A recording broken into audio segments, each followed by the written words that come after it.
Assalamualaikum, myself Talha Salim, your biology instructor from V Tuitions, which is the first free learning platform for the students of Pakistan.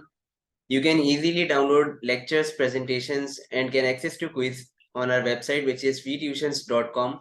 You can also support us on different social platforms such as Facebook and Instagram.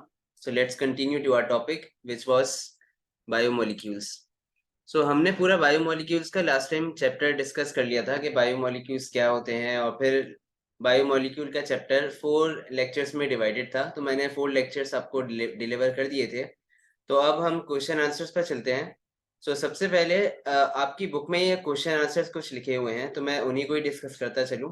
सबसे पहले, why water molecules are called amphoteric in nature. So ये मैंने आपको first ही lecture में बताया था कि water amphoteric इसलिए होते हैं क्योंकि एम्फोटेरिक का मतलब ये है कि कोई भी चीज जो एसिड और बेस दोनों के तौर पे रिएक्ट कर सके वो एम्फोटेरिक कहलाती है। तो इसी तरह क्योंकि वाटर का फॉर्मूला H2O है, मींस कि वाटर H पॉजिटिव आयन भी दे सकता है और OH नेगेटिव आयन भी दे सकता है। So that's why water can act as an amphoteric and therefore it is called amphoteric in nature. आप इसको इस तरह भी लिख सकते हैं। अच्छा, रीजनिंग या शॉर्ट क्वेश्चन आंसर में आपकी पहली लाइन जो होती है वो क्वेश्चन से ही निकल के आ जाती है। जैसे why water molecules are called amphoteric in nature, so इसकी फर्स्ट लाइन ही आप पिक कर सकते हैं, water molecules are called amphoteric in nature, and उसके बाद आपका रीजन शुरू हो जाता है, because they can act both as an acid and a base by donating H positive and OH negative ion. अब यहाँ पर आप चाहें तो ये भी कर सकते हैं कि because they can donate H positive and OH negative ion, आपको एसिड और बेस लिखने की जरूरत नहीं। तो डिपेंड्स ऑन कि आपकी अंडरस्टैंडिंग के हिसाब से आप चाहो तो आंसर्स भी अपने हिसाब से चेंज कर सकते हो, लेकिन वो ऑब्वियसली बेस या कॉन्सेप्ट वो एक ही रहता है। Question 2, which is why amino acids are named so, means के अमीनो एसिड को अमीनो एसिड्स ही क्यों कहते हैं। तो अमीनो एसिड का लफ्ज दरअसल निकला था एमाइन वर्ड से, और एमाइन का मतलब होता है कार्बन नाइट्रोजन डबल बॉन्ड्स, क्योंकि अमीनो एसिड में ये चीज मौजूद होती है, और एक और ये भी कि ये एसिड के तौर पे भी बिहेव करते हैं, तो इस वजह से ये अमीनो एसिड्स कहलाते हैं। Third one is how monosaccharides are classified. ये मैंने भी लेक्चर 1 में ही बताया था कि मोनोसेक्राइड्स को किस तरह क्लासिफाई करते हैं। तो आप देखिए, मोनोसेक्राइड सिंगल सब यूनिट है, तो उसको क्लासिफिकेशन करते हैं on the basis of number of carbon atom. कि अगर आप वापस रिकॉल करें, मैंने आपको बताया था ट्रायोस शुगर्स हैं, टेट्रोस हैं, पेंटोस, हेक्सोस एंड हेप्टोस, लेकिन सब में क्या फर्क था कि सब में सिर्फ कार्बन का फर्क था। ये सारी क्लासेस मोनोसेक्राइड्स की थी। तो इसी तरह आंसर भी इसका यही है कि monosaccharides are classified on the basis of number of carbon atoms.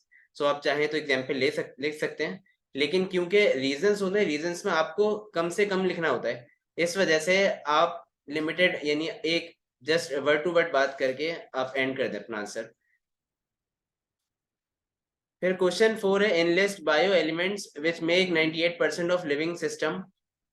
आपको यहाँ पे अब ये बताना है कि कोई भी लिविंग सिस्टम में कौन से बायो एलिमेंट्स हैं जो आपकी पूरी बॉडी को 98% यानी आपकी बॉडी किन एलिमेंट से मिलकर बनी है।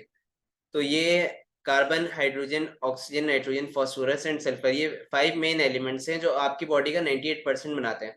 बाकी रेस्ट का जो 2% है वो ट्रेस एलिमेंट्स होते हैं, मैग्नीशियम वगैरह, आयरन, वो सारी चीजें होती हैं, पॉइंट्स में होती हैं।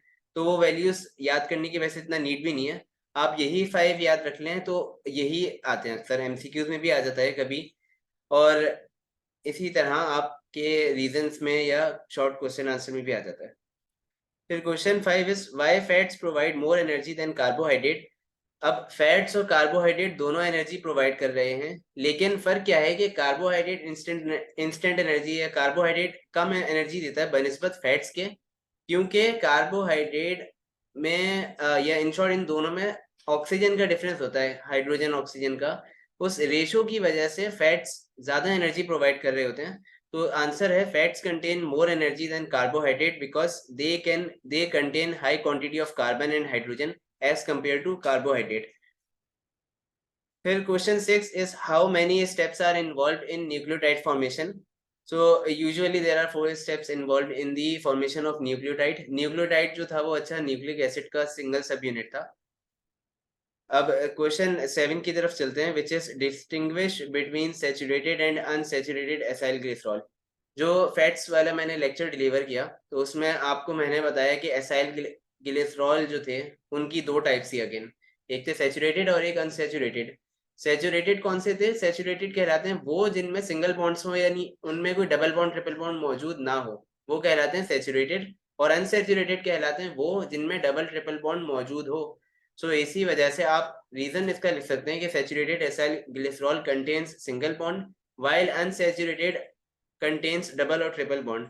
और एक ये भी होता है कि सैचुरेटेड और अनसैचुरेटेड में आप फैट्स ऑयल का भी लिख सकते हैं। तो रीजंस जो होते हैं, अगर रीजंस में इस तरह के सवाल आते हैं, ये शॉर्ट का क्वेश्चन होता है, शॉर्ट में 2 लाइनर्स इनफ होता है आपका, क्योंकि 2 मार्क्स है और रीजन में डिपेंड करता है रीजन पर। तो रीजन भी वैसे आप कोशिश करेंगे कम से कम आप वर्ड्स में कवर करें। अब डिटेल्ड क्वेश्चंस हैं। Describe the properties and role of starch, glycogen, cellulose and chitin. इसका आंसर आपको प्रीवियस लेक्चर्स में मिल जाएगा, यानी ये कार्बोहाइड्रेट जो मैंने लेक्चर डिलीवर किया था, तो विच वाज लेक्चर 2। तो उस लेक्चर के अंदर स्टार्च, ग्लाइकोजन, सेल्यूलोज एंड काइटिन्स का मैंने बताया था कि स्टार्च में जैसे प्लांट में मौजूद होते हैं, प्लांट अपना फूड स्टोर करते हैं in the form of starch, और एनिमल स्टोर करते हैं अपना food in the form of glycogen. Cellulose cell wall बना रहे थे और काइटिन आर्थ्रोपोड्स या किसी भी एक्सोस्केलेटन में।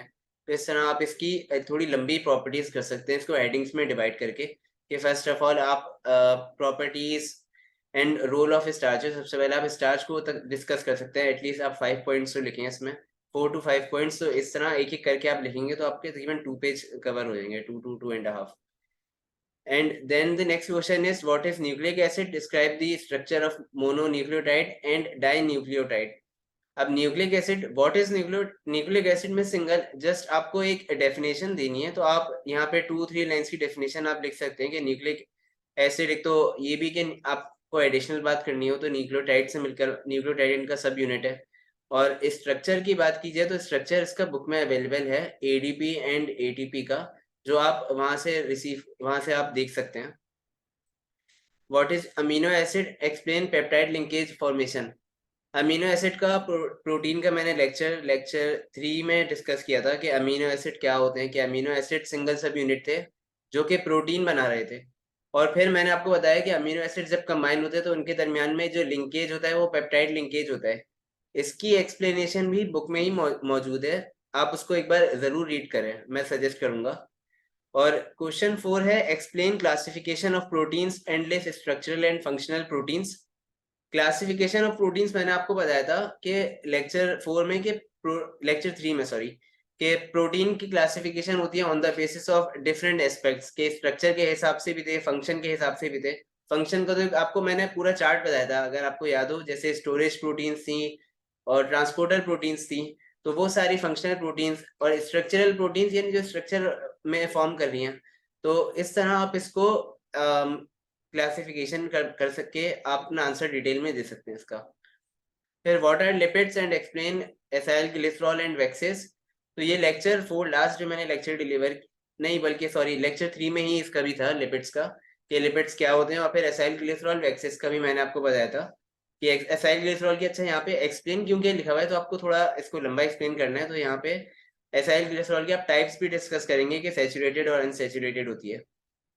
फिर एक्सप्लेन टर्पेनॉइड्स एंड इट्स टाइप्स। तो ये लिपिड्स की सबसे लास्ट टाइप थी, और टर्पेनॉइड्स की डिफरेंट टाइप थी, याद हो अगर आपको, स्टेरॉइड्स, कैरोटिनॉइड्स, टर्पीन्स। तो ये वो सारी टाइप्स हैं। आप सबसे पहले टर्पेनॉइड्स को थोड़ा डिस्कस करेंगे, उसके बाद टाइप्स को उसकी फर्दर डिस्कस करेंगे। What are conjugated molecules and explain type of conjugated molecules. ये बात मैंने लास्ट लेक्चर में आपको बताया था कि कॉन्जुगेटेड मॉलिक्यूल्स यानी अगर कोई भी 2 डिफरेंट बायोमॉलिक्यूल्स कंबाइन हो तो वो कॉन्जुगेटेड मॉलिक्यूल्स बनाते हैं। और फिर टाइप्स में उसकी फिर मैंने आपको बताया था ग्लाइकोलिपिड्स और इसी तरह म्यूकॉइड्स वगैरह, ये सारी डिफरेंट टाइप्स थी इसकी जो आपको बताई, तो आप यहाँ पे लिखेंगे। अच्छा, डिटेल एक चीज शॉर्ट क्वेश्चन आंसर के हिसाब से जो अक्सर स्टूडेंट्स नहीं करते, वो ये कि शॉर्ट क्वेश्चन आंसर में जस्ट उन्होंने एक डेफिनेशन अगर कहीं पूछी गई तो उन्होंने डेफिनेशन लिख दिया, कोई प्रोसेस था उन्होंने प्रोसेस का बता दिया। एग्जाम्पल्स नहीं लिखते हैं स्टूडेंट्स। तो एग्जाम्पल एक आपका बहुत की रोल होता है, एक उस पे आपके आंसर को वो लेवरेज दे रहा होता है, वेट दे रहा होता है। तो आप कोशिश करें कि आप जहां एग्जाम्पल दे सकते हैं वहां पे आप लाजमी बायोलॉजी में एग्जाम्पल दें। तो ये आपके सारे बुक्स के क्वेश्चन आंसर थे।